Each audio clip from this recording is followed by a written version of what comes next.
আমরা মায়েরা নিজেদের সর্বস্ব দিয়ে চেষ্টা করি যে বাচ্চাটাকে যেন ভালো আমরা রাখতে পারি, ওর যেন ওয়েট গেইন ভালো হয়, ডেভেলপমেন্ট ভালো হয়, এই সমস্ত দিকে আমরা নজর রাখি। তার জন্য নিজেদের ভুলে আমরা বাচ্চাদের টেক কেয়ার করি, বাচ্চাদের খাওয়া দাওয়ার যত্ন করি।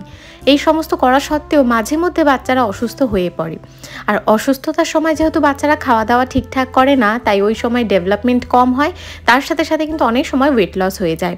আমার 2 বছরের ছোট্ট কৃষু রিসেন্টলি ভীষণ অসুস্থ হয়ে পড়েছিল, আর তারপর ডাক্তার কিন্তু আমাকে ওর খাওয়া দাওয়ায় আরও যত্ন নিতে বলেছে, যাতে করে এই শরীর খারাপের সময় ওর যা কিছু অসুবিধা হয়েছে সমস্ত কিছু খুব তাড়াতাড়ি রিকভার করে আবার চঞ্চল ফুরফুরে হয়ে যেতে পারে।